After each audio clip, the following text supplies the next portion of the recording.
Well, hello. It's قومة يا حر حلديد.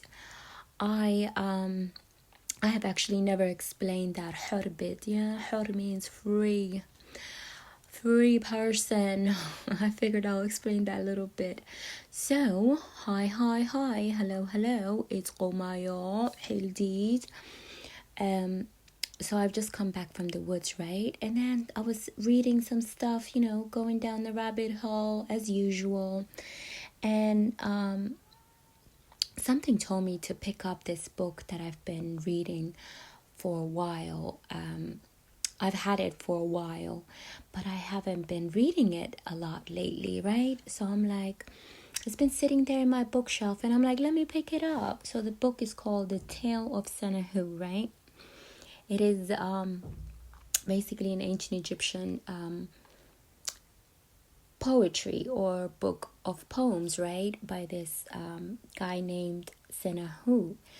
Sinuhe or Sanahat, as they spell it.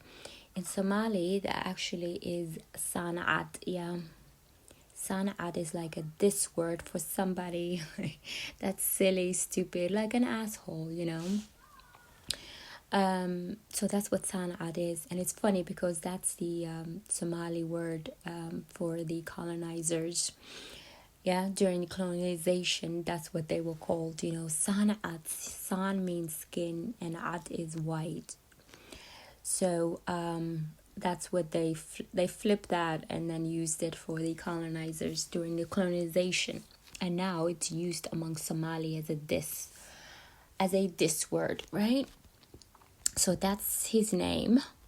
So let me just give you, before I get into the poem I'm going to share, the one I'm going to share is called The Tale of the Shipwrecked Sailor, right? But before I read that poem for y'all, let me give you a quick summary, yeah?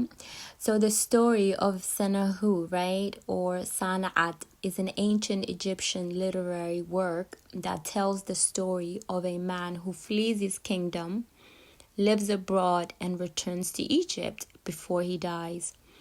It discusses themes of divine guidance and compassion. The oldest version of the story dates back to around 1800 BCE during the reign of Amenhotep III, with copies remaining popular in Egypt for up to 750 years after its creation. The tale of the shipwrecked sailor is an ancient Egyptian story that centers around a sailor who survives a shipwreck and finds himself stranded on a magical island.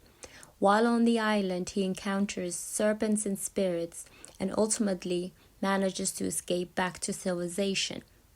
The sailor then recounts his harrowing experiences to a king, weaving his story with rich details, lessons learned along the way. Throughout the tale, the sailor imparts moral teachings and wisdom to the king through various narratives and anecdotes.